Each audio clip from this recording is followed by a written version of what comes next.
This Southwest. conference will now be recorded. I would like to call our Southwest Coastal Citizens Advisory Committee meeting for October the 14th to order.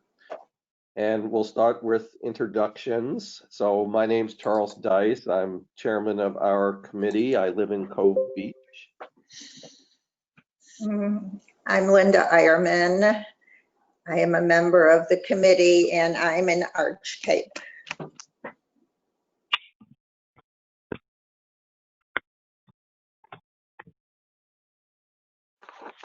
Todd, you want to? Yeah, I'm here. Okay. Todd, Linda, and I'm looking, somebody just joined, but I'm looking to see, oh, Chris just joined us here. So Chris, if you wanted to unmute yourself and introduce, that would be great. Hi, it's Chris Anderson in Arch Cape. Thank you. Okay, so the next order would be to review the meeting minutes from our last meeting in September. And those were sent out in advance by, or a week or so ago by Ian. And I did review those, and it looked okay to me. I had no comments to add to that. So I would ask if any of the other committee members saw any corrections or any suggestions they had on the meeting minutes for the September the 9th meeting. I would just say that whoever's doing the minutes is doing a very good job. So thank you. Seemed to capture what went on without extreme amount of detail. So I would move that we approve the meeting minutes for September the 9th. Second. So Todd seconds, all in favor. Aye for Charles. Aye. Aye. For Todd. Okay, so that sounds like all approved, the meeting minutes. So thank you for that. And so now we have a public comment and input section. So as usual, Ian, I'll let you steer this. Thanks, Charles. I know we had one person contact me in advance, Mr. Paparoni, who would like to provide some comments.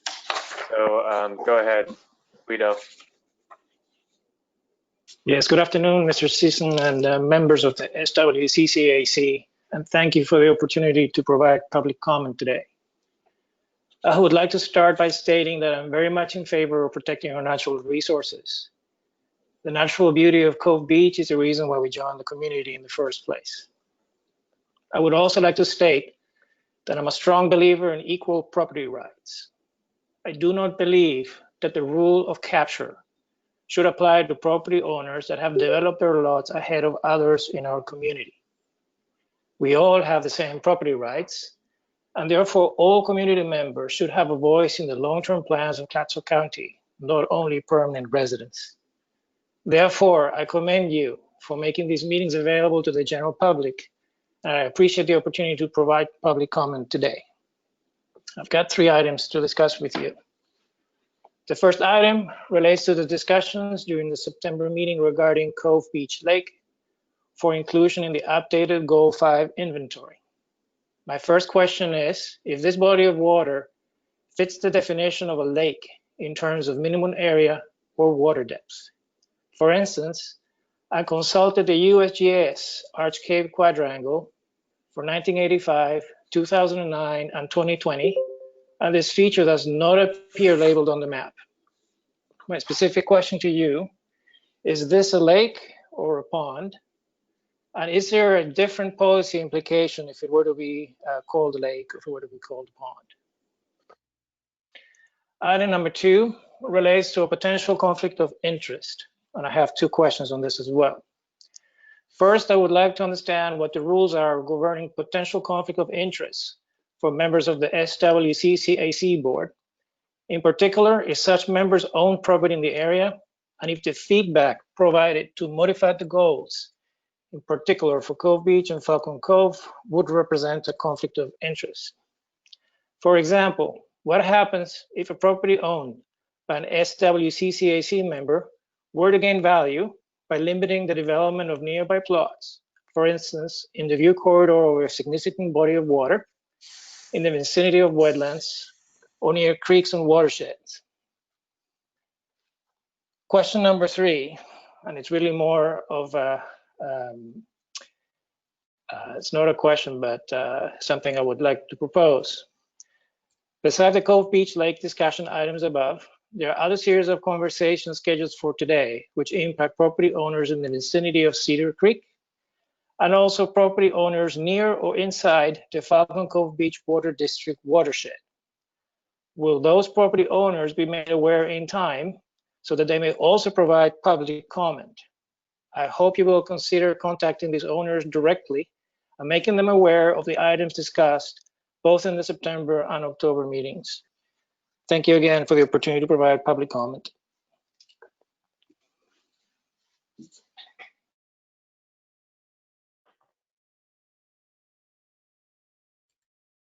Thank you, Mr. Paparoni. Anyone else who would like to take this opportunity to provide comments? I know we have several members of the public on the call today. You can take yourself and I will look for that. So let's see. You can also send a message in the chat window if you would like to provide a comment. You know what the chat window is it? Usually, no. I see Cheryl Magnuson Boyle has come off mute. Would you like to provide any comments today? Yes, I was made aware of the change in status regarding Cedar Creek, and my husband and I are owners of about a quarter of the distance that Cedar Creek runs through our community. And Cedar Creek is a lovely little creek, but it is not a creek that has any real environmental uniqueness. No fish run in that creek, and there are really no particularly unique foliage that runs along that creek. It really is just a lovely little creek that doesn't have any significance environmentally for our area. And our home that we're building overlooks the ravine that the creek runs through, and it is in our best interest to keep that ravine beautiful and natural and pristine. And we don't need any oversight to make sure that that stays lovely. So to see that Cedar Creek is being put on the agenda for, what would you say, for oversight, is sort of like gilding the lily and is not necessary. And this is Patrick. I'm sorry, I can't hear you, Patrick. Okay, the state has already made a previous survey of this area and delineated the things that Cheryl just said, and that there is no fish in that stream, and the species down below of the flowers and plants were not on any endangered species list. We in fact checked in Cannon Beach with the local ecological group, and I can't remember their particular name. It's been 18 months since we did it, and they weren't even interested in coming out and surveying the property to make sure that we were not going to be doing something that would upset some ecosystem, because that's how concerned we were about it. So we were surprised to see this also coming up today. And I'd also point out to you that Cedar Creek comes up as a spring that already has a well house on it, that there's a road that goes across it already, And the road is regularly re-rocked and graveled, and because the gravel keeps falling off and going into the stream. So I find it very difficult to understand why further care needs to be taken with this particular small streamlet. And in fact, during a period of time when water was particularly short, that stream could have entirely dried up in the Cove Beach area had the new well number 1 not been discovered, because the pump house on Cedar Creek on the spring head would have taken up all of the water to divert to the community. So I think there's a lot to be discussed here and considered. So thank you.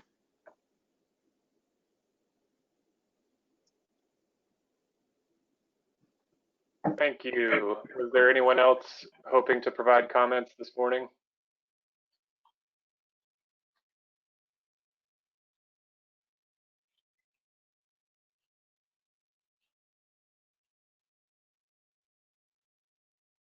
I'm not hearing any, Charles, so you could move on to the next item if you would like. Okay, thanks. Okay, so today's topics are to review the Goal 5 topics of watersheds and groundwater resources. Charles? Yeah, sorry, yes. I just wondered, I submitted some further policies on historic resources, like old business from the last meeting, because we had run out of time. And I don't know if you wanted to take those up first or at some later time. No, thanks for reminding me.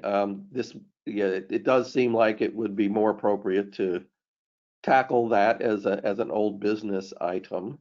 So maybe if you, Linda, if you wanted to kind of lead us through your recommendations on the historic topic, that would be great. Okay, well, we had gone through the existing policies last time and we gave our thoughts on whether to retain them or to delete them, and they were very specific, like many are in this comprehensive plan. They seem to speak to very particular issues, and since we've been told over and over that this comprehensive plan is hoping to be aspirational, I went through the materials we had been provided by the various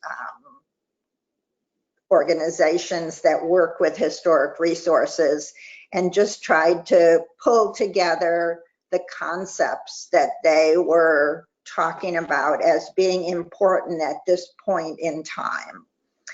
So the first one, just Clatsop County recognizes the social, economic, and environmental benefits of preserving historical sites and buildings, and therefore encourages preservation of historic places and discourages their demolition. Kind of generic, but it always seems to me important to say these things, and then as it got put together, the social, economic, and environmental benefits could be spelled out. So that's one. Do you want me to go on? Yeah, please. No, Yes. I fully support, I mean, that makes a lot of sense to me. Okay, the second one is, we did speak generally about at the last meeting about wanting the county to create a preservation plan, so I just wrote it up. The county should create a preservation plan that defines its specific preservation goals and strategies, and should adopt ordinances which outline how the county will address historic preservation issues. Again, just number 3 goes along with that. Creation of a preservation plan and the implementing ordinances should have significant public involvement, including input from members of the public who have professional qualifications in history, architecture, and related fields. And I think the tribes have already spoken in there, but you know, we might add something about diversity too, but it's that. Yeah, so let me ask a question there, Linda. And maybe this is also for Ian. So does the county have any existing preservation plans? Or is this something totally new that the county would need to create? So Charles, we currently have some codes and development standards for the protection of specific sites. Those are located in the Clatsop County Standards document, but we do not have a standalone preservation ordinance. So in that respect, I believe what you're recommending is to create a full-fledged preservation ordinance, a local preservation ordinance, and that is also, I believe, what the Lower Columbia Preservation Society and the Clatsop County Historical Society had recommended. Okay, thanks for clarifying that. Okay, so number 4 is a two-way street here that has to do with potential destruction of historic preservation sites. Clatsop County recognizes the challenges to historic preservation from climate-related disasters, including rising sea levels, increasingly extreme weather patterns, and predictions of severe coastal earthquakes and tsunamis. The county should include specific disaster planning goals and strategies in its preservation plan, and also should address specific historic preservation goals and strategies in its disaster planning. So the preservation plan should take disaster planning into consideration, and the disaster planning should take historic preservation sites into consideration. Yeah, good. So that's that one. 5, the use of property tax incentives, including tax deductions, tax credits, and assessment freezes or reductions should be allowed. Tax incentives may be used to encourage preservation of historic buildings and sites, for renovation and rehabilitation of historic buildings, and to reward seismic, ADA, and sustainability upgrades. So that's a policy question, whether we want to weigh in on that issue. I'll just finish these and then I guess we can talk about them. Okay. Number 6 is, if demolition is permitted, the county should require deconstruction of any historic building and reuse of building materials to the extent reasonably feasible. Okay. Number 7 is, Clatsop County should encourage the use of conservation easements for permanent protection of historic properties. And number 8 is, when the preservation plan and implementing ordinances are completed, Clatsop County should apply for certified local government certification.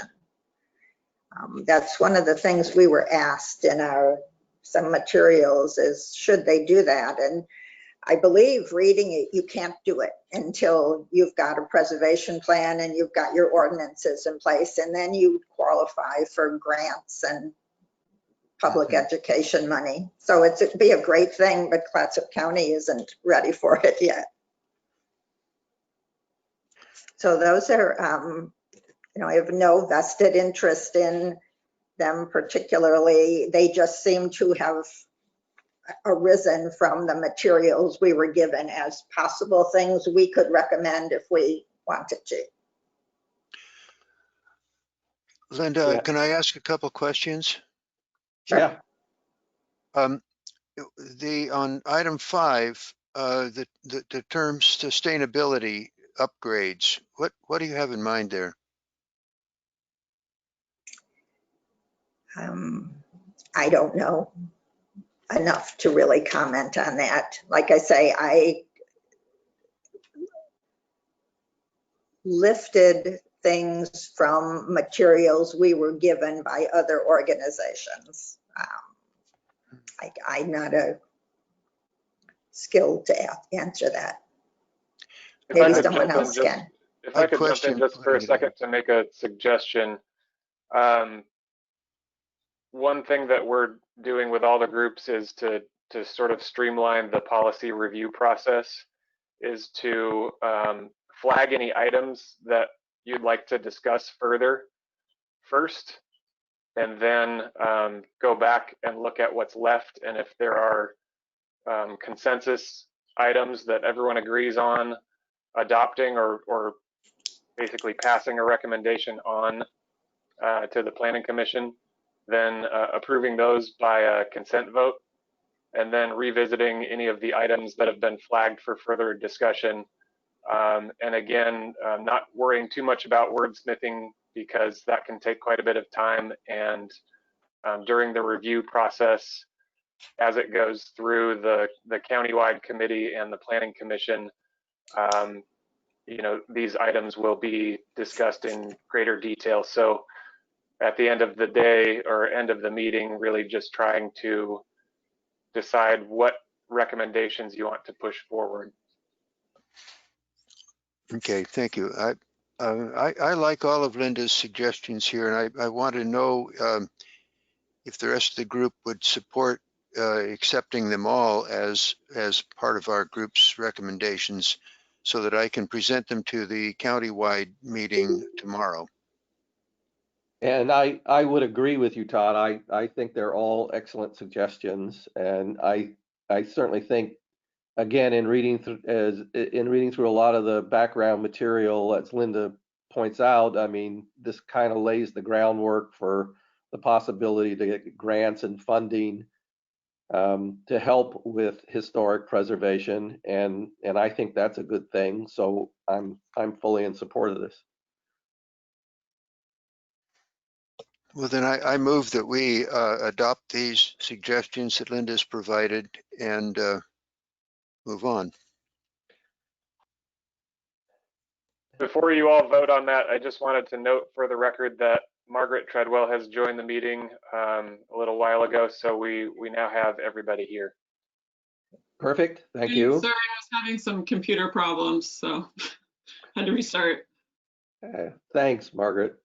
So did somebody want to second Todd's Motion. recommendation? Chris will second. Okay. All in favor? Charles, aye.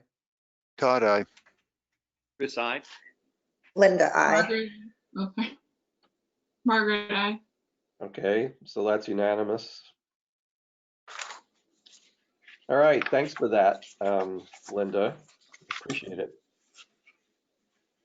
All right, so why don't we move into the watershed topic? It is a topic we've covered before. So I sent out to everybody via Ian the recommendations that were made, you know, the last time we had this discussion on watersheds, as well as the minutes from the Southwest Coastal Citizens Advisory Committee meeting in August, where we tackled these this particular topic, so that everybody would know what we said before.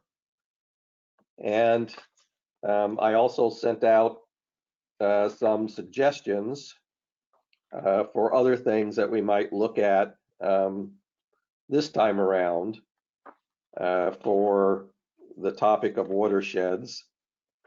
So I'll just let people make let other committee members make comments on the information that was sent out, or whether they have something to add to it on watersheds. Is there any way we can make the screen larger so we can read these notes? They're so tiny. No, that's it. Thank you. That helps. And I also should mention that Linda also sent out a list of 7 things that she was recommending for watersheds.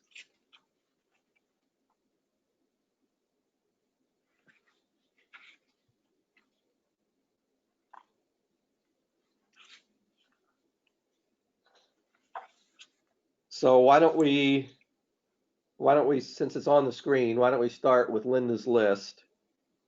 Linda, you want to kind of walk us through this? Sure. What I would say is that it's highly influenced by the workshop that we attended on, I guess it was October 1, where we had 3 really thoughtful and helpful speakers, all of whom were pretty much in agreement. I felt that with watersheds, you have to think big. And when I got the memo from Victoria, she had, right in her first paragraph on watersheds, had seemed to be encouraging thinking big too, because she said, her memo, it's too simple to define water and its quality as the only resource in a watershed. All of the land uses, terrain, soils, plants, and animals within the watershed can reasonably be considered a part of the resource as well. So these 7 policies that I'm proposing all have that in common, that they're trying to protect an environment and not just the water itself.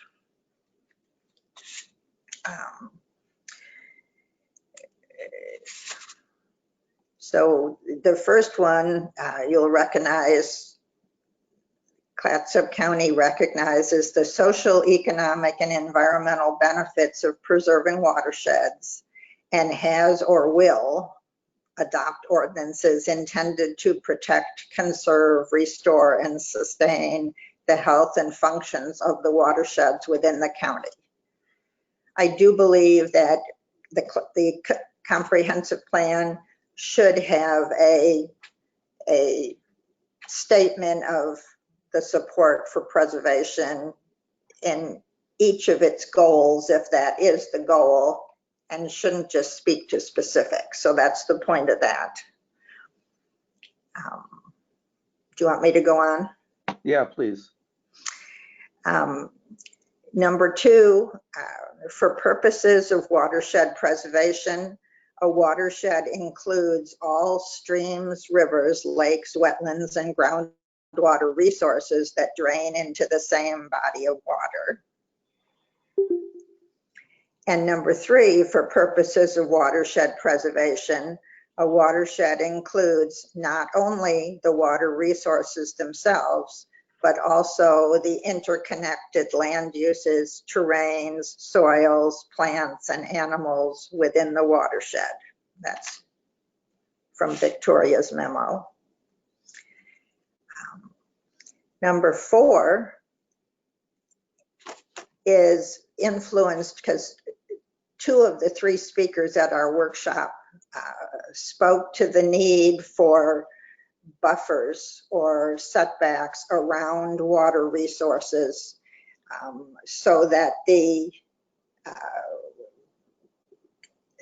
had room to move over time. And I was really struck by that in light of the fact that we've been arguing over setbacks and buffers in our community here in Arch Cape. So this one, number 4, says the implementing ordinances will include 25 to 50-foot buffers or setbacks surrounding all streams, rivers, lakes, wetlands, and groundwater resources within the watershed in order to allow these resources room to move over time.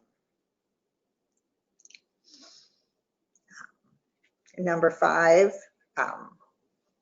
in applying the implementing ordinances, Clatsop County will resolve conflicts over use and development within a watershed in favor of watershed preservation. Number 6, Clatsop County encourages the watershed councils within the county to work with the county water districts and other stakeholders of the watershed communities to protect, conserve, restore, and sustain the health and functions of the watersheds. And finally, Clatsop County will work collaboratively and in partnership with nonprofit organizations, other government agencies, businesses, corporations, landowners, and volunteers to protect, conserve, restore, and sustain the health and functions of the watersheds within the county. There you go. All right. Thanks, Linda. I think I agree with every one of these statements. And while I did not attend the October 1st workshop in real time, I did view the video, and I also think it was a really great presentation by Katie Volke and the folks from the Watershed Council, and that they made, as you say, they made a lot of really excellent points, especially one of the points that was made about making sure we capture and inventory all of these natural resources, and that we do at some point take kind of a macro look at where a lot of these inventories overlap, and that those would, those areas would tend to be areas of critical priority for our comprehensive plan and for how we develop the ordinances. So, I mean, that was a concept that I hadn't thought of before. So I thought it was really a useful concept. And certainly, as you say, this issue of making sure our buffers around wetlands and watersheds and streams do allow for things to change over time. And we know they are going to change over time as the climate changes. It is another really good point. So I would certainly be in favor of adopting all 7 of these policies.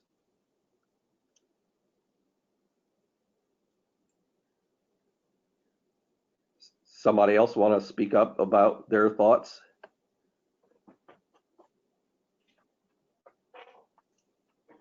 I agree. I actually also was not able to attend the October 1st workshop in real time, but I did watch the recording, which I really appreciate the county making available, and appreciate them putting that program together, because this is a really important topic for moving forward into the future. And I just want to thank Linda for taking the time to put these recommendations together. And I would support them as well. So thanks. I would support them as well. They're very aspirational in nature, and that's what we're here to do. So I think they're fine. If that was a motion, I'll second it. All right, I'll take it as a motion that I made to adopt it, and I'll take your second. Any other discussion? All in favor? Charles, aye. Todd, aye. Linda, aye. Chris, I. Margaret, aye. Perfect, thanks. So I also sent out a kind of a markup of Ian's, that Ian had suggested that we use the chart he provided for policy review. It was titled Table 2 Watershed and Groundwater Resources Existing Policies for the Southwest Coastal Community Plan. And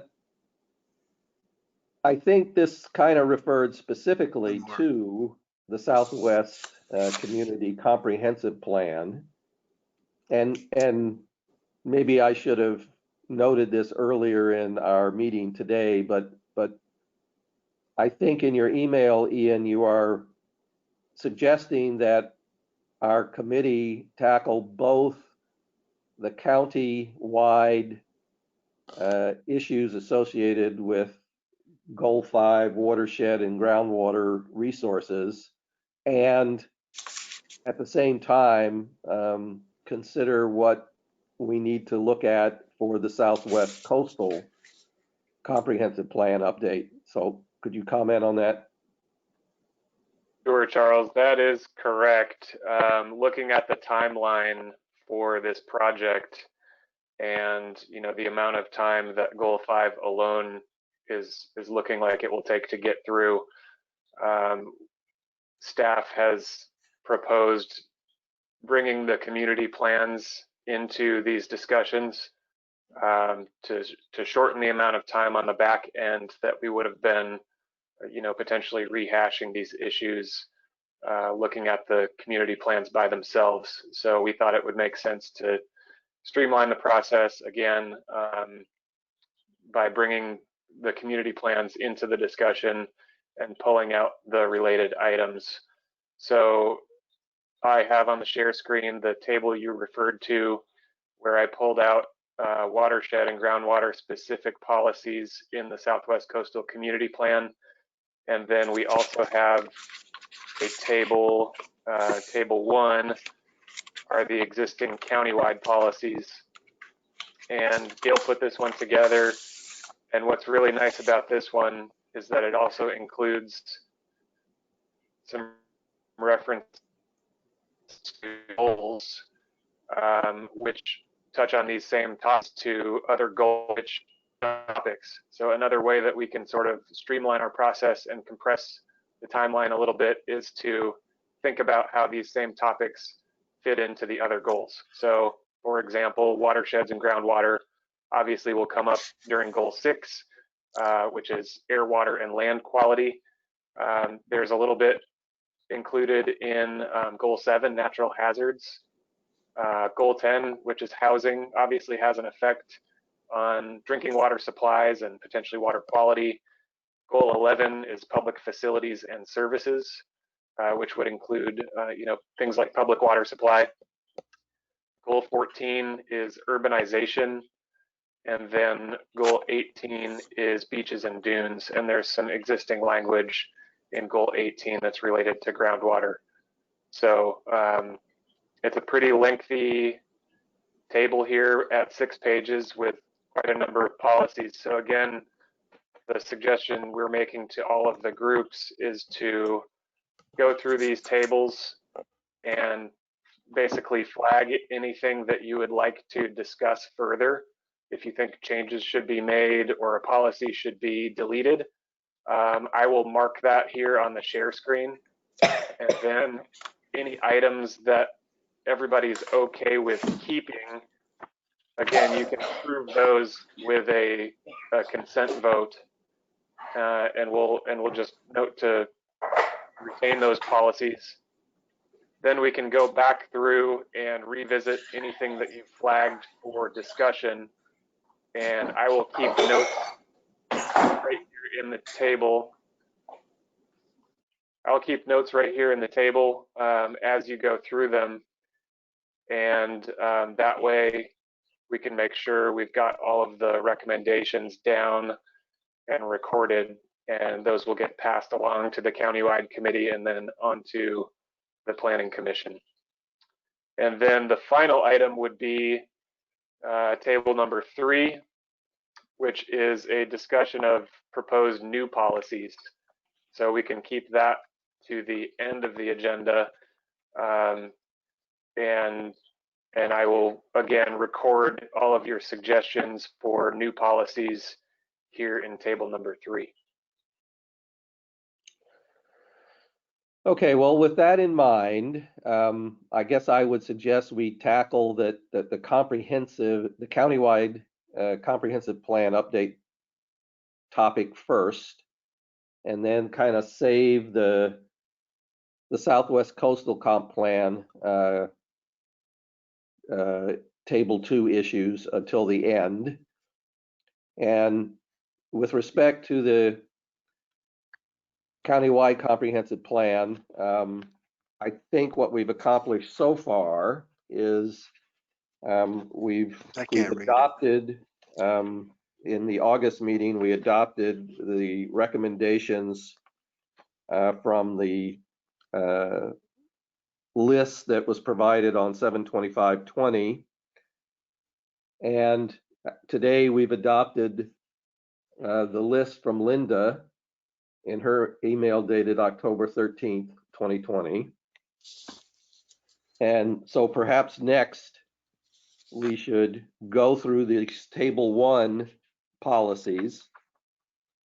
And as you said, Ian, either accept them as they stand, or if we've got issues, maybe flag them and for further discussion, so that at least we can get a high percentage of these things agreed in our meeting today. So does that sound okay to everybody? Yeah. Okay. All right, then I'm looking at table 1, groundwater resources, existing policies, countywide comprehensive plan, where it starts out with water resources policies, goal 5, and under that it says policy 1. And then on the right-hand side, it has a number of staff recommendations. Can you make it And- larger? It's still hard to read. Oh, sorry. One more, please. Todd, that's about as big as I can make it. You can also, there's a zoom in and out button on your screen if you Okay. Got it. hover Thank over you. the share Oh, screen. that's perfect. Thank you. I didn't see that. Okay. Charles, Yeah.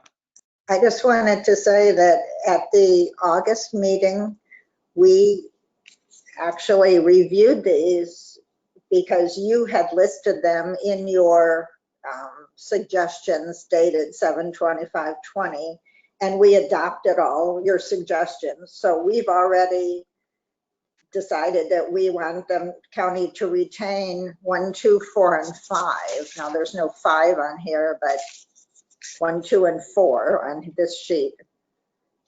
And I don't know where 3 stands, but that's my memory of the August meeting. Yeah, Yeah, I so think that's all right. so did anything change in between the table we considered back in August versus this table, Ian, or is it the same? The policies obviously haven't changed. I'm not sure if any changes were made to the staff recommendations. I have not done a side-by-side look at that, and I don't think we have Gail here any longer. She would be able to answer that question. So All right, I'm not sure. I mean, one of the reasons I'm asking the question is there in this table, the current table in the packet, there doesn't seem to be a policy 5, and yet we referred to it back in August. So I'm just curious where 5 went, and I don't think I have the the tables that we were looking at right handy in front of me back in August.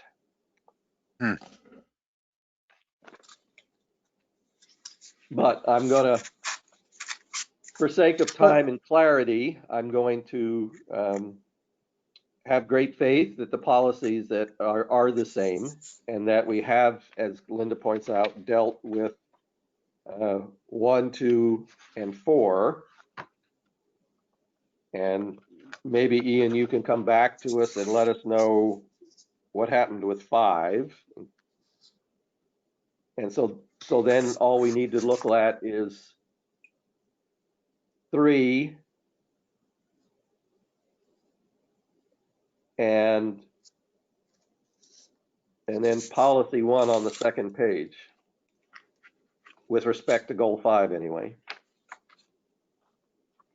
So why don't we take a look at policy 3, where it says municipalities or water districts have identified possible conflicts between forest management practices. And staff is recommending that we retain this policy, which kind of makes a lot of sense to me.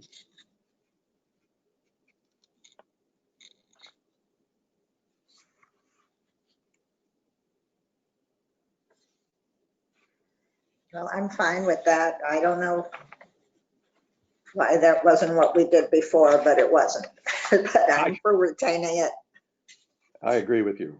I Okay. have a question about Northwest Regional Forest Practices Committee. Not knowing their makeup, it could easily be throwing this policy into the hands of the timber industry if they dominated that committee, or any other interest group if they were to dominate that committee. So not knowing what the committee is a little bit like putting your child out to be taken care of by a total stranger. So Ian, you have some insight into the membership on the committee? Unfortunately, I am not aware of who is on that committee or how it's determined who sits on that committee. Okay, so is that information you could get to us and we could revisit it next time if we need to? Well, Todd's got a really good point that I was just relying on the staff here, but if we really don't know what it is that who's going to be doing the decision making here, this is a big responsibility to give them. And what they've done, whether they've actually been up to the job for the last 40 years. But yeah, I'm sure that information is somewhere publicly available. If you'd like, I can do some research for you. Yeah, did you have another group that you would like to recommend instead of this group? How about if we table this one and put it on the agenda for next meeting, this policy 3, just when we have more information? That's a good idea. Yeah, I agree.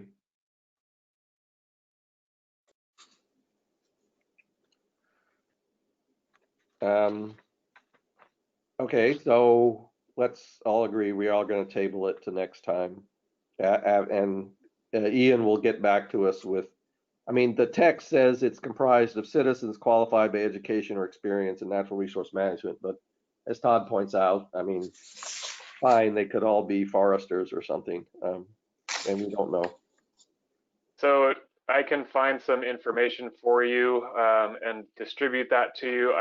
I won't be able to make a judgment call for you on the qualifications of that group or what biases they may have. Just wanted to put that out there. Yeah, I think we understand that. I think if we just knew who the members were and what organizations they represented, that would give us at least some insight as to whether this was a diverse representative group or not. I would think a group like this would probably have some policy about who can be members and how that membership is spread out. So if you could see anything that might have guidance for selecting members, that would be very helpful. I mean, are environmentalists required to be represented, for instance? I'm sure the timber industry would be represented.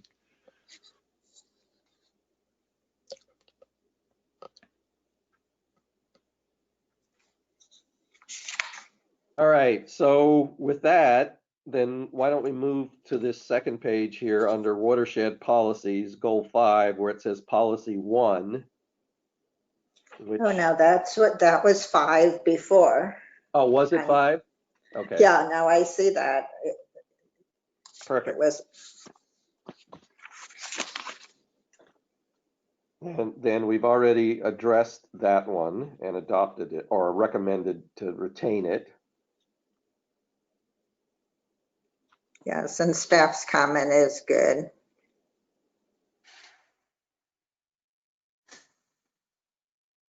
It should be done. Yeah, right, I agree. And we don't have to wait for information to become available. Right, I would agree as well. All right, then the next one is, For update too, because 14 is probably not the correct number anymore.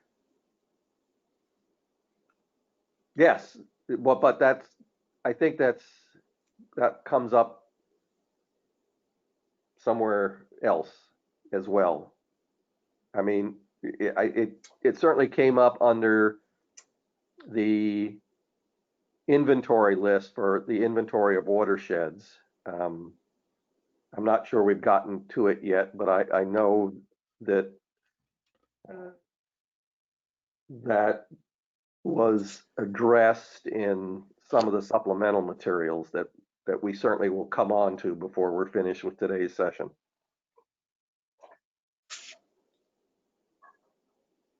Oh, so that's a good point, is whether or not the number has to be in there, and whether or not it's 14. So, you know, it could be that we could just say the identified watersheds, and I think that let makes sense. let the identification of the watersheds fall back to the inventory list. I think that makes sense because it could change in the future as well. We're doing this for 30 years. Okay, so the next one is this water resources policies from goal 6. And it, you know, I mean, logically, it does make sense, I suppose, for us to leap ahead in some sense, since all of this is kind of related. But, you know, certainly I'd appreciate comments from the rest of the group, because it clearly is going to take us a little time to wander through the other 3 pages of policies that aren't specific to Goal 5.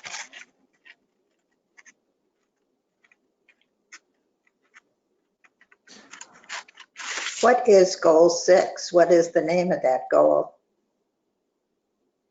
Air, water, and land resources quality. Okay.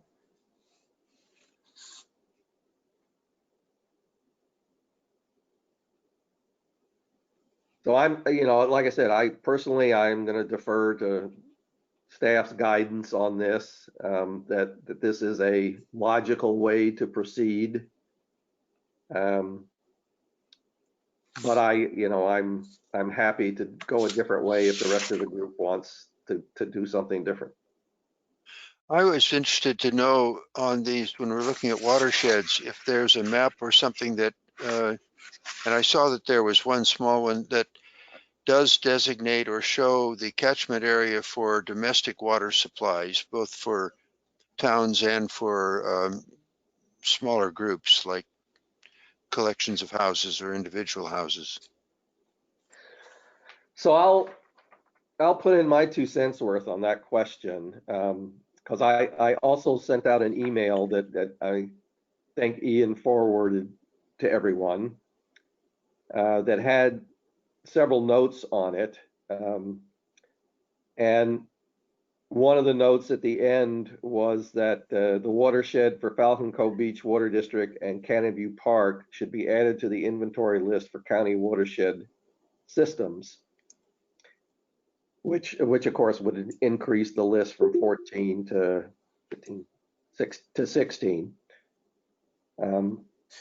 So that's certainly a recommendation that I'm making, that we should include in our recommendations to the county for the comprehensive plan update for the county. But one of the notes I made in one of the tables was I added a link to a DEQ site that does show the Falcon Cove Beach Water District watershed, and pretty much all of the other watersheds in the state are also can be found at that same DEQ site. So to answer your question, Todd, I think I think there is a site you can go to find the watersheds for specific water districts. Now that's different than the basins. So the basins can be found on a different, there is a map of all of the basins on the Oregon Department of Water Resources website. But OWRD doesn't, for whatever reason, they don't show the watersheds for the water districts. You have to go to DEQ to get that. So does that answer your question, Todd? Yeah, I was also interested that there are individual houses north of Arch Cape that collect water from the creeks that come down the hill on the other side of the highway. You've probably seen their pipes. Yes. Are those protected in any way? Yeah, up there. Are those Yeah. protected or designated in any way that they would have protection from? I'm concerned about spraying, obviously, and other forest practices.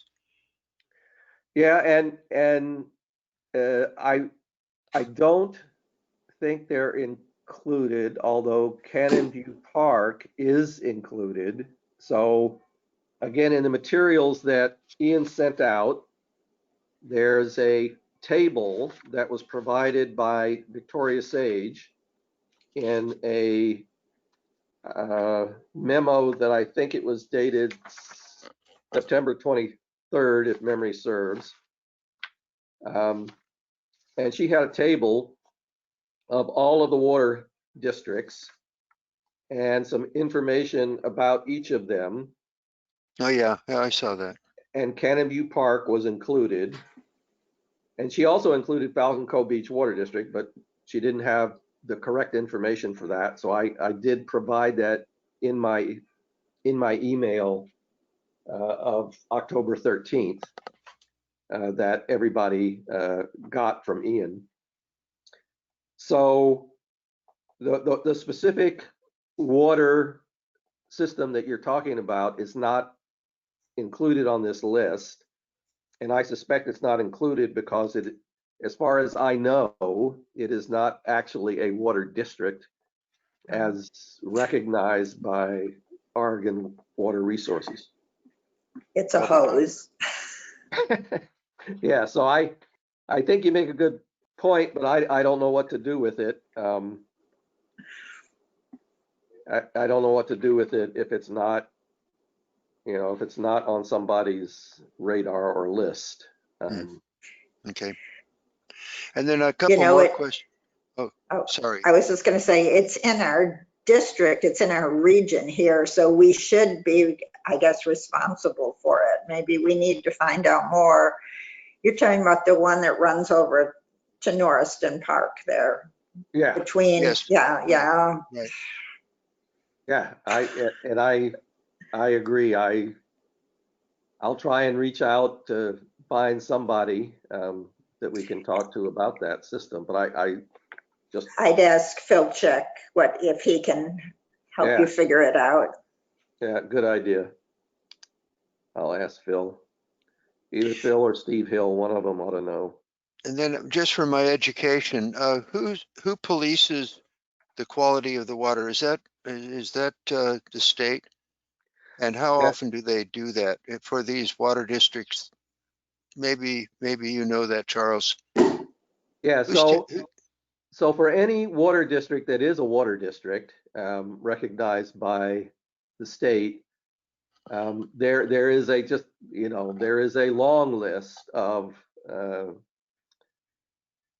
tests and monitoring that the state requires, and it's all in.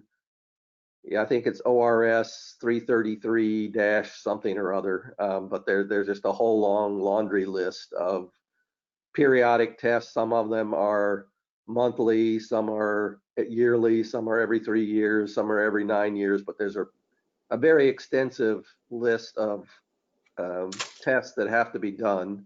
Okay, that answers my question. Thank you. Yeah, and I'll just go further, I mean, all of the information and all of the test results are publicly available on a OWRD website. Great. Okay, so going back to policy 1 under goal 6 on the second page, where it talks about the county shall encourage the maintenance of high quality of air, water, and land through the following actions. The staff comment here is sub-policy C and E are not applicable to groundwater resources, so they're not included. So I'm just assuming that they are not obviously applicable to groundwater resources. But you know what's shown here seems logical to me. So I see no reason to argue with or not accept this policy 1 statement. But what does everybody else think? Sounds fine.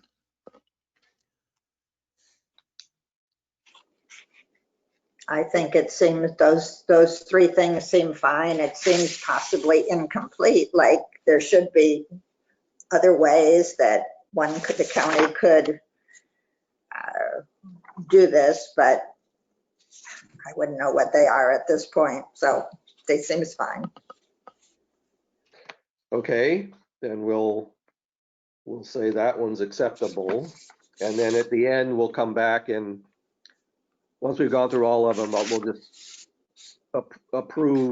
give our approval for all of those in one motion, if that's okay with everybody, rather than doing it every single one. So policy 2, county planning department will work with the DEQ to monitor and staff's recommendations is saying the database was not created. I can see I'm gonna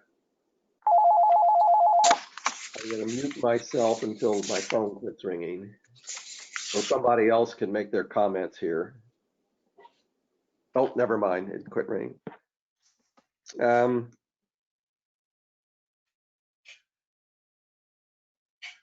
Yeah, it said it's talking about DEQ's database of environmental data.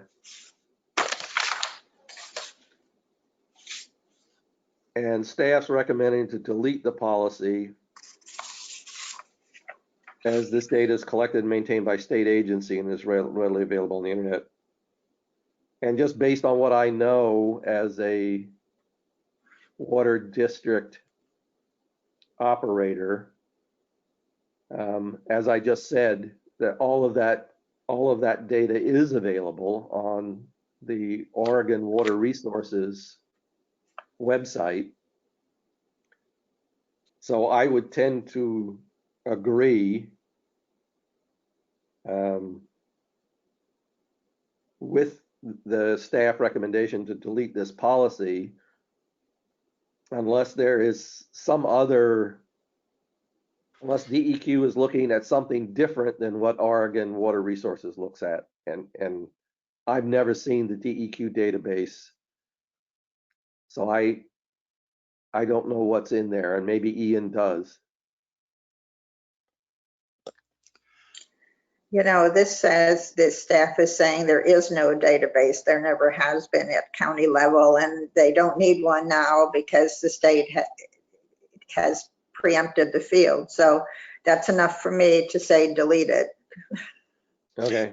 My only reservation is that we're stepping away from any kind of oversight in our county if we say, okay, it's up to the state.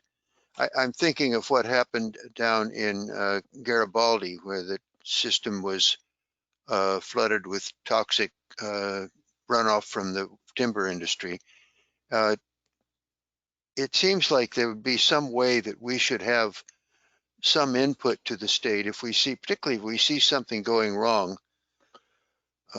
Somebody should be there to keep tabs of it locally. What do you think? Well, Ye- the dilemma, of course, is that, I mean, the state requirements, as I said, on the water districts is quite extensive in terms of monitoring and measuring things. And that responsibility lies on the water district to do the work, get the test done, and send the data into the state. And then as the state posts all of that on their to the public, and they have limits. I mean, you know, if you're over, you know, if you're over a limit, then you have to take some action, and the state will get flagged, and they will in fact come out and contact you through the county sanitarian. So there's a fairly robust system in place to monitor the quality of the water in all of the water districts in the state. And it all evolves from EPA rules. So the state is an agent of, in this case, of the EPA, and they're invoking EPA. All of these rules come from the EPA. But more to your point, there are a number of things that are not measured, and this is where the group down in the North Coast Watershed Water Council, I think they're called down there in Nehalem and Wheeler. They're very active on exactly what you're just talking about, Todd, on the aerial spraying that occurred around Jetty Creek and a couple of the timber stands up behind Wheeler and Nehalem. And their issue really has got a lot more to do with the Oregon Forest Practices Act and what can be sprayed and what can't, and when it can't, and who needs to be notified. So they're kind of attacking it as things that need to get added or strengthened in the Oregon Forest Practices Act, and that's kind of one direction they're taking. And then there's a second direction that's kind of being driven by a number of scientists on their group to get a more comprehensive list of potentially hazardous chemicals onto the EPA list. So none of that is probably in the province of counties. I don't think the county's got the resources to deal with either measuring water quality or monitoring it or coming up with what chemicals should or should not be on it. I mean, that's my thought. Okay. Yep. Sorry. That's a good question. So I think we agree that we can agree with staff and just eliminate that policy 2. Okay. So policy 3, cumulative effect of the county's environment should be monitored, regulated, post-development reviewed for consistency. This includes goal 9. So I don't, Ian, do you understand the staff comment? I'm not sure I think the staff is saying, yes, that's a good policy and the county is already doing it. I think that's the way I read the recommendation. Right, it's providing some context on how we currently implement that policy through how we evaluate proposed development. And I believe the goal 9 reference was in there because the last sentence there, the last part of the sentence refers to the tourist industry. And so goal 9 is related to economic development and economic activities. So I believe that's why that reference was made. You know, I'm a little uncomfortable with what we're doing here because I feel like now we're reviewing policies that we don't have enough background on because they're not part of what we've been educated on, and the balancing between preservation and different uses is pretty tricky. And so I am, like maybe I'm just affected by listening to at the short-term rental meeting, the fact that so many of these rentals could be used for affordable housing, it's making me think that we need to be really careful when we're thinking conceptually about the tourist industry right now, because they are gobbling up the lifestyle of this county, you know? Yeah, certainly this portion of it. So anyway, I'm a little uncomfortable with these goal 6 things because I feel like I don't have enough background to be really thinking about them yet. Yeah, no, I agree with you. I think that's an excellent point. As I said, there's certain logic that makes sense to deal with these other goals that touch on groundwater resources and watersheds. But the danger, of course, is just what you said, Linda, is that we really haven't had the workshops that we are probably going to get when we get to goal 6 and the other goals, and we certainly haven't. Goal 9. Goal 9. That's the one that seems like is going to be the conflicting one when we get to those. So I'm certainly okay with not attacking these policies beyond goal 5 until we get to those specific goals, if that's what the rest of the committee wants to do. Well, I would like to table 3 anyway. I don't know about the rest of them, but it's bugging me to be balancing things without really having a good sense of how they should be balanced. Yeah.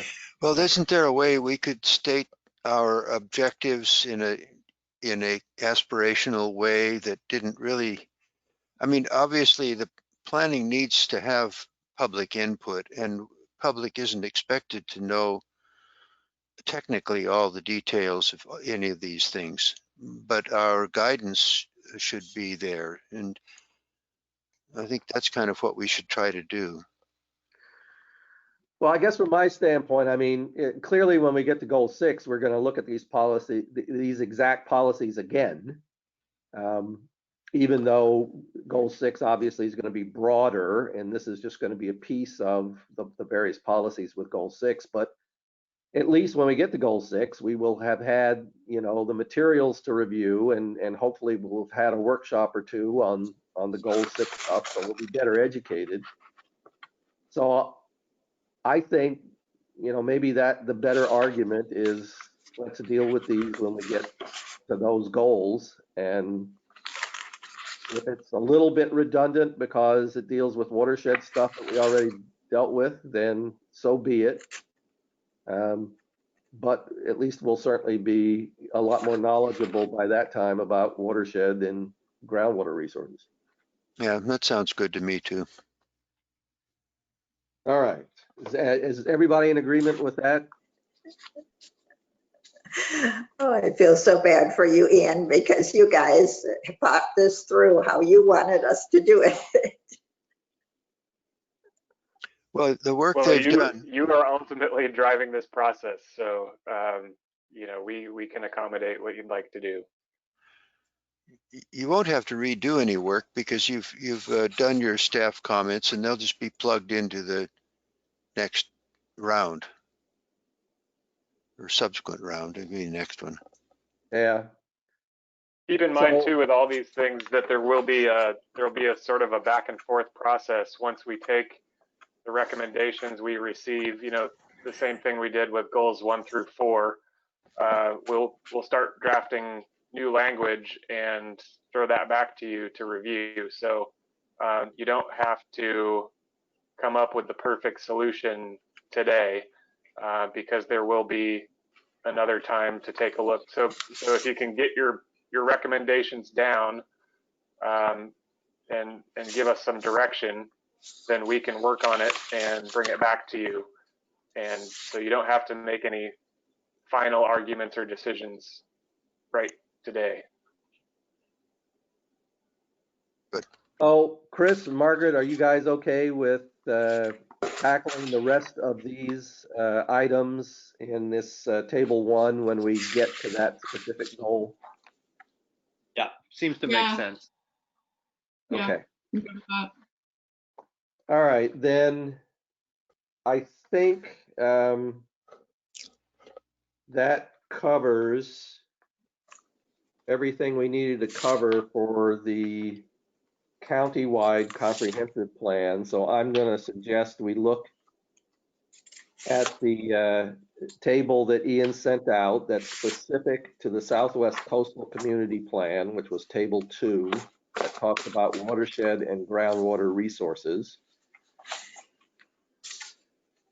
And this has got a number of policies on it. And here I think we probably ought to walk through each of the policies. And again, as Ian pointed out, either agree with them, change them, or flag them for, you know, more consideration. And just a note here on the share screen, Charles, I have your marked up version. So your suggestions I've highlighted in blue. Yeah, good. And we can go through and see if anyone else would like to add to that. And I'll also point out, mindful of some of the public comments that were made earlier, that as Ian has pointed out to us many times, and I think as the committee understands quite well, many of the recommendations that we are making are many of them are aspirational in nature, and a number of them are things that we want to see added to the various inventory lists. So when we talked about, you know, watersheds, we're talking about adding watersheds to the existing inventory list. When we talked about historic sites, natural sites, we added sites that we want to be added to the list, like Cove Beach Lake. When we're talking about wetland areas and streams, we're adding things to the inventory site. And there is a fairly long process that follows on after we've made our recommendations. So just because we've recommended something doesn't mean it's going to get incorporated. It still has to go through a fairly well-defined process of evaluating whether or not that resource or that item or that site fits all of the criteria that is required to add it to the inventory list. So what we're doing now is and what we have been doing in our prior meetings is we are identifying potential inventory items or identifying potential recommendations that we want to see incorporated. But the public is going to have many opportunities to weigh in on these, not just today's meeting, but there are going to be public hearings once it gets to the planning commission, and there'll be more public hearings once it gets to the Board of Commissioners. So there are going to be lots and lots of opportunities for the public to weigh in. So with that said, let's move on to policy 1. Grading, excavation, or filling in the vicinity of the stream shall be carefully controlled.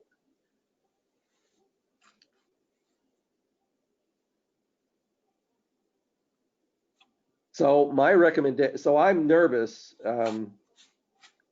about that inclusion of the word shoreland. And I say that because when we were talking about wetlands back in August, I think Gail and perhaps Ian had made a really strong point that the only wetlands that were protected were in the shoreland overlay. So every time I see that word shoreland, I get real nervous about whether that's going to get interpreted by the planners as being something within the delineated shoreland overlay area, or whether it's just in the coastal area. So I'm suggesting we take out that word shoreland, because I think we want this policy 1 to apply to everything in our planning area, not just the shoreland overlay. Sounds good to me. Well, I there agree. is, I'm just wondering if that change will have that effect. And I don't know that anyone can answer that question, but. Yeah, I don't know either. well, there's actually a definition of coastal shorelands in the definitional section of the ordinances, I believe. So they've got the word shorelands in the wrong place.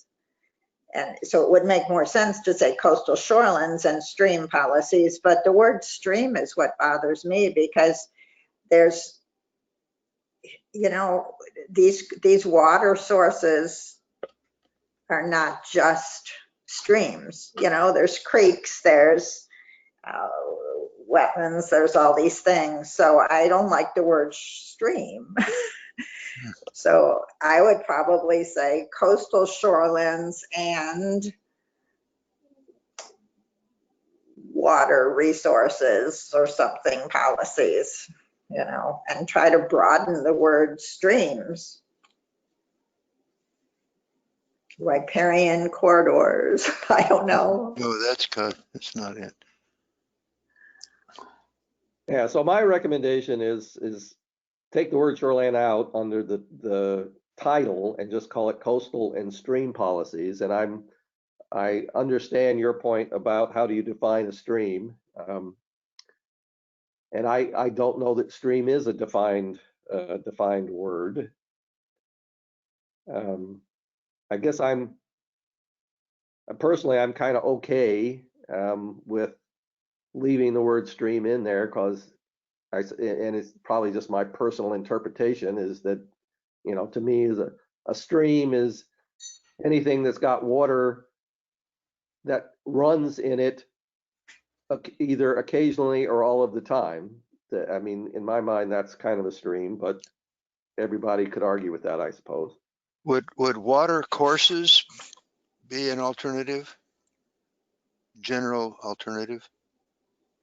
Well, you know, we just adopted a policy number 4 on the watershed one that says the implementing ordinances will include 25 to 50 foot buffers or setbacks surrounding all streams, rivers, lakes, wetlands, and groundwater resources within the watershed. So I don't know. So I've got noted here that you would like to find language that's more inclusive of all types of water bodies. Yes. Thank you, Ian. Yes. Good. This is one where we don't have to struggle through trying to find the right name during this meeting or the right terminology during this meeting. I've got your recommendation down, and that's something that we can work on and turn back to you. Thank you. Perfect. And I'd also like to see it say coastal and freshwater or something like that, because we have run into this definitional problem with county council that I'm not going to beat a horse about, but you know, there is no principal distinction in the way things are being applied right now or should be applied. Noted. Yes, the terminology can be really important because of things like legal opinions on the definitions of those things. So Right. again, I've got your recommendation noted here, and that's something we can explore further. Thank you. Okay, so I don't know what happened to policy 2, but policy 3, which is the next one, talks about a buffer along either side of Arch Cape Creek, Asbury Creek, other creeks, critical to local water supply, etc.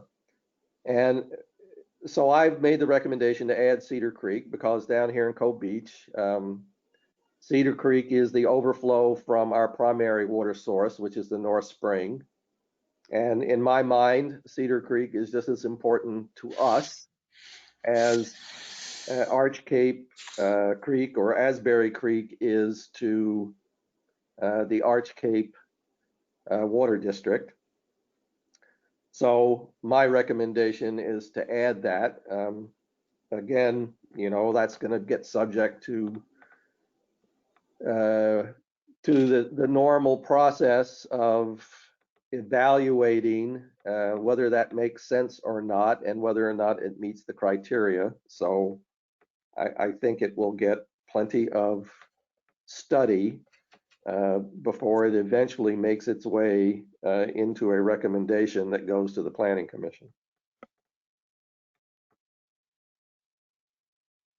There we are.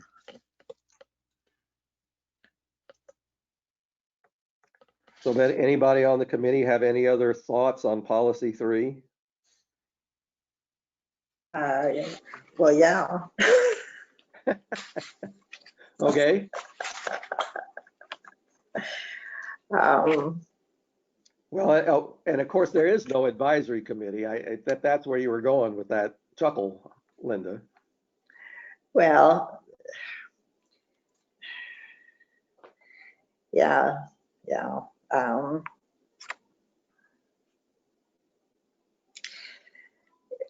I would say it's interesting that the very last phrase of this, but in no event shall an impediment or alteration be permitted in a natural drainage way, is so important. And it's kind of buried in here.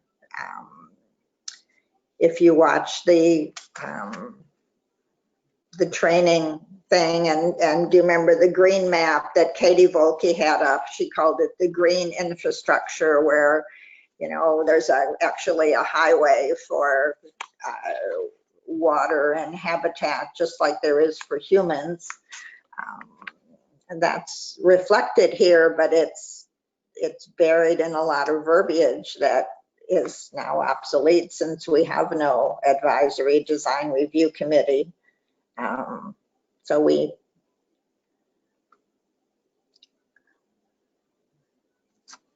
and this kind of gives a definition of the line of non-aquatic vegetation too. So it's very interesting. I mean, you know, I think certainly we would want to, I mean, obviously we'd have to take out the reference to the Advisory Design Review Committee since it's been abolished. But I absolutely agree with your point that that last phrase is really important. So that's, you know, that certainly has to stay in there. And maybe it should be in its own sentence. And just get rid of the reference to the Advisory Design Review Committee. Well, this could, I mean, Ian's looking for just concepts, so maybe you could just note that this needs to be rewritten to reflect current review structures, but we think it's really important to keep in the concept that's stated here about natural drainage taking precedence over development. And also, I don't like I mean, to me, 25, the current buffer is 50 feet. So when we had the earlier policy on watersheds, I had put in 25-50 to give the reviewing body some discretion, depending on the circumstances, knowing that 50 feet is what's on the books right now. So I would like to have this not be 25 feet, period, you know, no matter what. Well, we could make it 50 feet and then see if that will stick. Well, that's fine, although, you know, I like there to be some, it's fine, that's good. Okay, I mean, we're being aspirational, so personally, I like 50 feet. That's the way it ought to be. Then maybe we should change the word shall to should. Should be generally, or should be 50 feet wide. Oh, At we're least. being told not to wordsmith. Yeah. Well, Oh, right, okay. But and that's the intent. I'm a lot more interested in turning all the shoulds into shalls and not vice versa. So Yeah, I like the shall there. Okay. So policy 4, gravel removal from the stream shall be prohibited. I mean, to me, that makes a lot of sense, but I would just suggest that we put cobbles in there. Again, don't think I'm wordsmithing, but certainly down in our neck of the woods, we have stream beds that have cobbles in them, and for whatever reason, people down here, I see people carrying buckets down here where they're fetching cobbles out of the stream bed that they shouldn't be, but so that's my suggestion.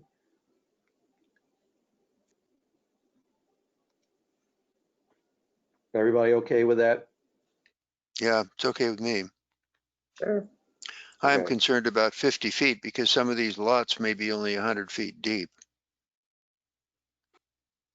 Right, that's why I think since we adopted one that said 25-50, I think it'd be good to maybe stick with that. Yeah, I Somewhat. prefer that. A minimum and a maximum, somewhere. Yeah, Okay. Policy 6, a development in the vicinity of Arcade Creek shall be designed in a manner that's compatible with the beauty of the area. Controls on the removal of vegetation or filling or alteration of the shoreline shall be included in the zoning ordinance. Again, I'm recommending we include Cedar Creek down here in Cove Beach. I think, as you can tell, at the time the Southwest Coastal Community Plan was put together back in 78, 79, almost all of the people on that committee at that time were from Arch Cape. So it tended to be really Arch Cape specific, even though the Southwest Coastal Planning Area is everything from what's the turnout up there in just before you get to Cannon Beach, something point. Anyway, it's from that point south to the county line is our planning area. Silver Point, maybe? Yeah, thanks. I had a senior moment there. So, I mean, we should try to be inclusive. So that's why I'm suggesting, again, we add Cedar Creek. Any other comments on policy 6?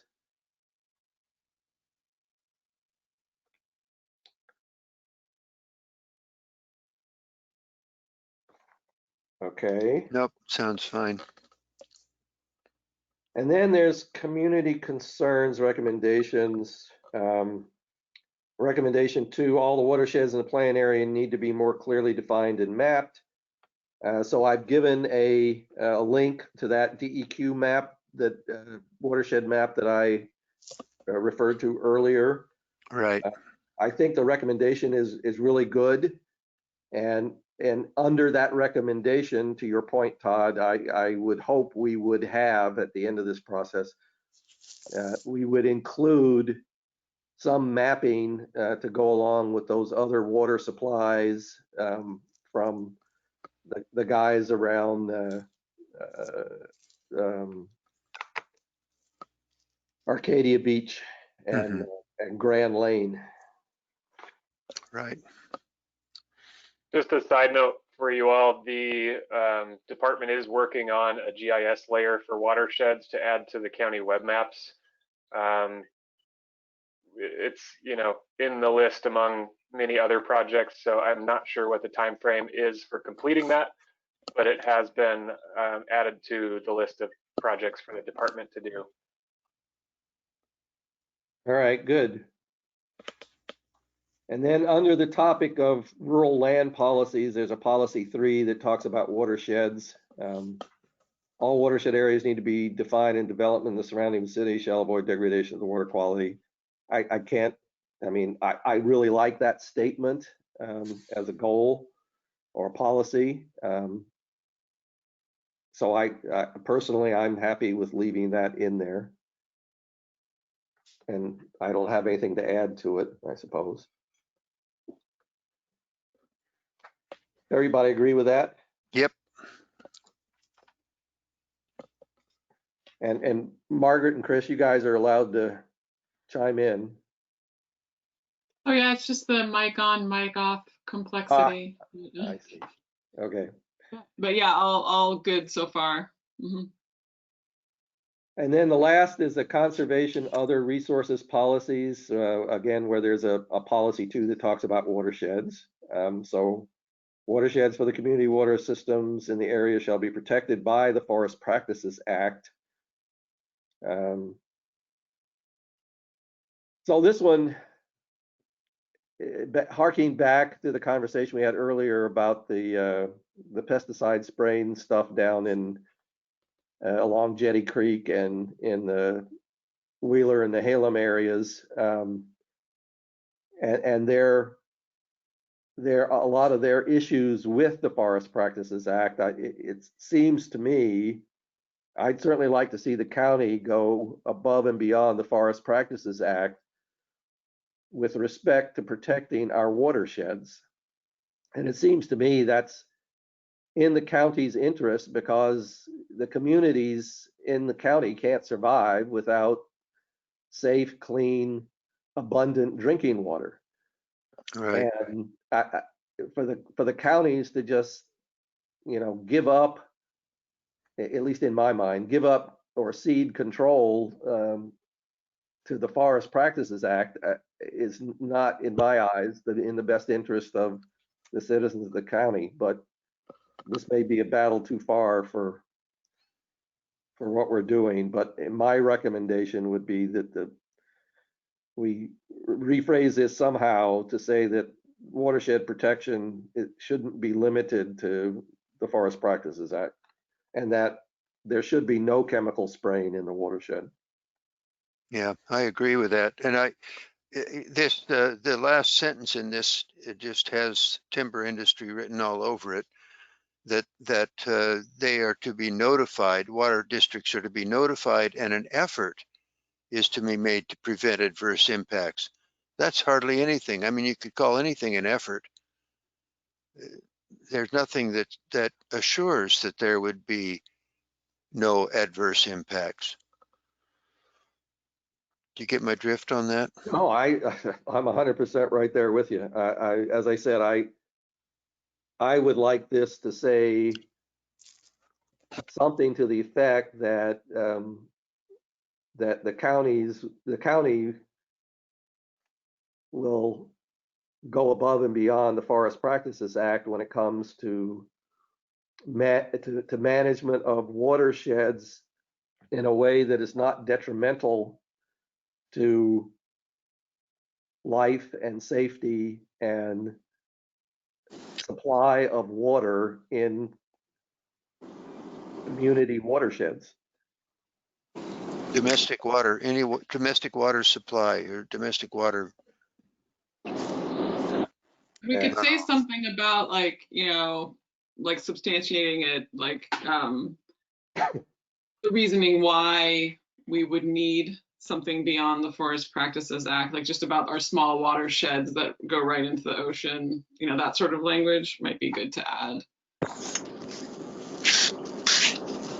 Okay. And I could get some of that language if needed. Oh, that would be great. I think the more, the more language we get that has been approved or appears in other accepted documents, the better guidance that we can provide to the planning department. Is there a Clean Water Act we could put in there? Isn't there something that? Oh, there certainly is a Clean Water Act. But how it relates to the Forest Practices Act, I don't know. It's kind of outside my scope of knowledge. Mhm. Well, Ian, do you have enough there to know where our drift is on this one? I do. And with that understanding, I have one question for you, which is related to comments we've received from DLCD on goals 1 through 4, where suggestions were made to come up with county regulations that would exceed the Forest Practices Act or usurp the Forest Practices Act. And the indication, my understanding of what they were indicating is that there's not currently a way that we could legally do that. So does your group have any suggestions for how it could be accomplished? Yeah, making the Forest Practices Act include the kind of restrictions that are required to make sure that there's no contamination of domestic water. I don't And understand. is there, what would be the mechanism to accomplish that? The language in the Forest Practices Act. Yeah, I know there are a number of organizations that are trying to get the Forest Practices Act revised, and the group down in Nehalem is one of them. And there are others. I think Orga may have that on their list of projects. But the thing that, and hopefully they'll be successful, and maybe 5 years from now this won't be an issue, but it just seems to me that the county should have a vested interest in making sure that the community water supplies for the communities in that county are safe and secure and abundant. And if there's anything in the Forest Practices Act that would cause that not to be true, then the county should, in the interest of protecting their citizens, the county should have the ability to impose other restrictions or regulations. I'm not an attorney, so I don't know what it takes to do that. It just seems logical to me that ought to be within the purview of the county administration and board of governance. But I can't, no, I don't know how to do it.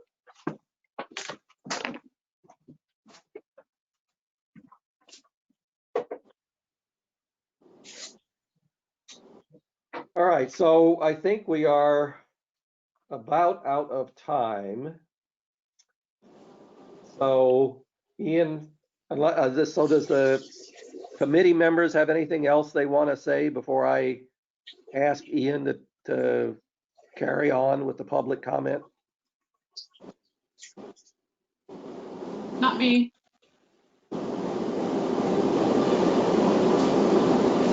We have a lot of people here today. That's really nice to know that so many people are interested.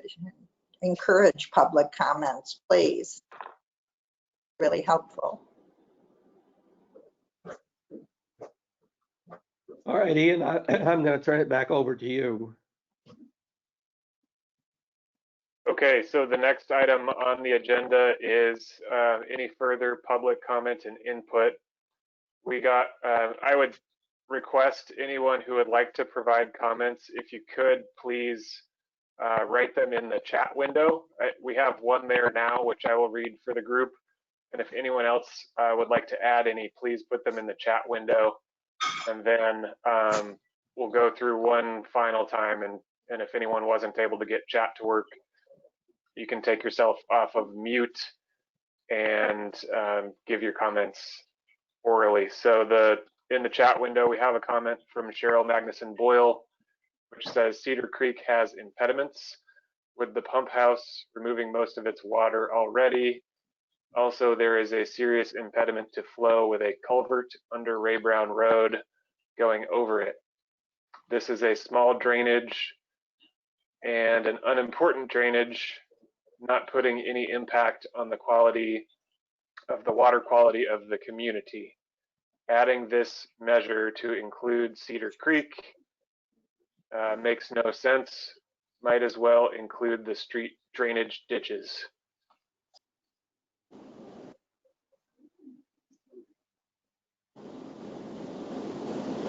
Then we had a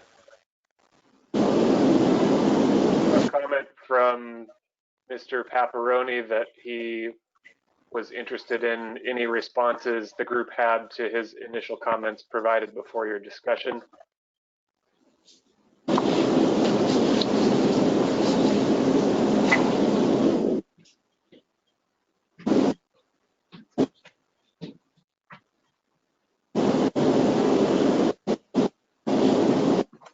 And that's all I'm seeing at this point.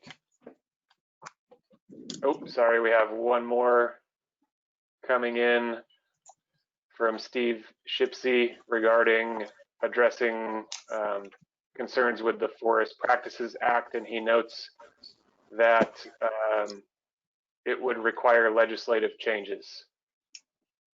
And he has cited the Oregon Revised Statutes, I believe, section 197.277 outlines the process that would be required to make any changes to Forest Practices Act rules.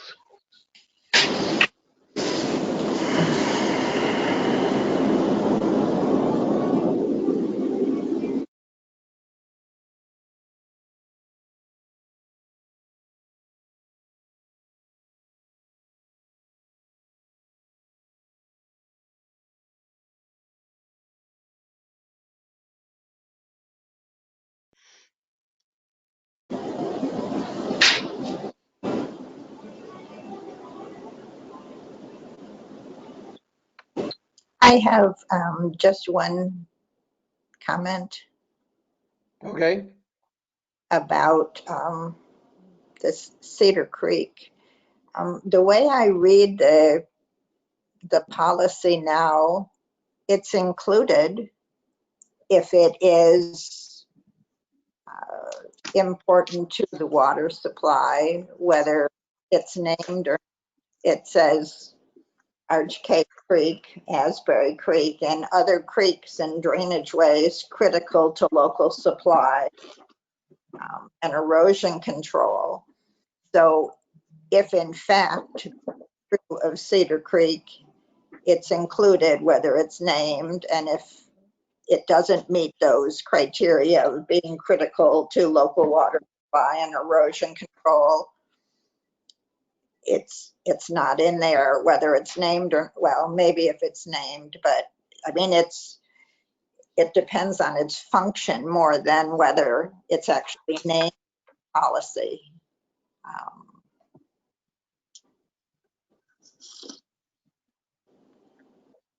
So I guess it's that's to be determined. Yeah, I agree. I think it's to be determined. As I said, it's from my perspective, it's of equal importance to the creeks and Arch Cape. It is the outflow of our spring. So if it somehow got dammed up or diverted in some way, that could have an impact on the spring function. So, you know, it's something that Maybe someone expertise can do a little presentation or a memo or something to us as to whether it really is critical to the local water supply and erosion control. In which case, then I think it would be a benefit to everybody to have it named, so it definitely is protected. But if that turns out to not be the case, then don't have to name it.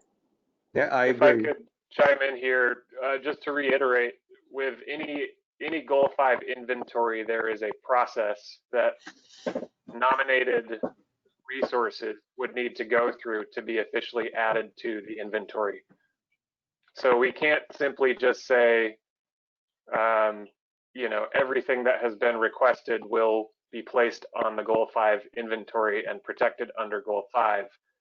There is a process outlined in the Oregon Administrative Rules for evaluating proposed resources to be added to these inventories and protected under Goal 5. So just a reminder that the committees, all of the committees have been making recommendations for additions or deletions to these inventories, and those recommendations will need to go through the official Goal 5 review process before they're added to any official inventory. Thank you. Any final comments from the rest of the committee?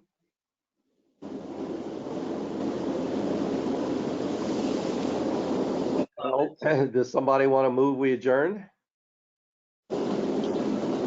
I will move. Linda, would you send me your list of recommendations that we approved first at the opening of this meeting? Email it to me.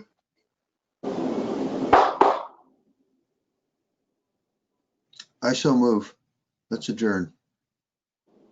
Somebody want a second? Second. Chris seconds. All in favor? Aye. Charles, aye. Todd, aye.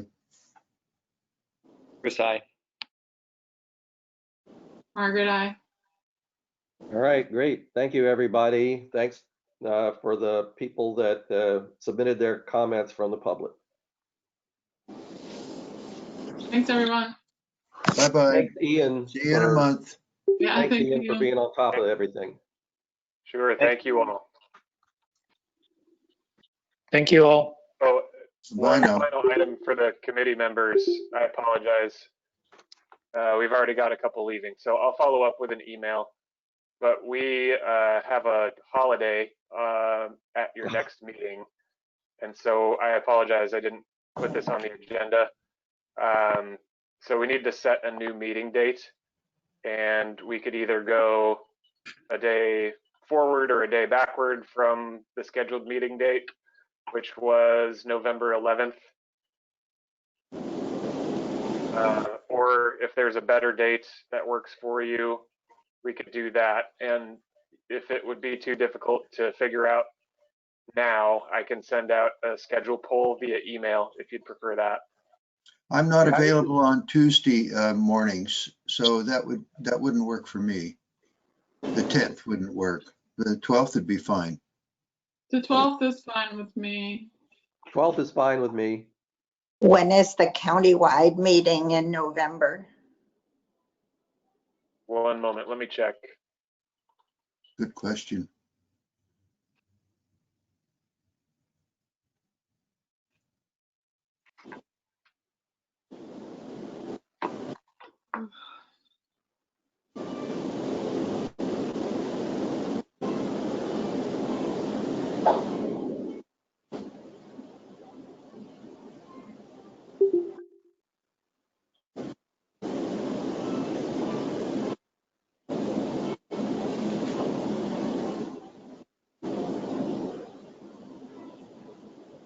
It looks like the countywide meeting is November 19th.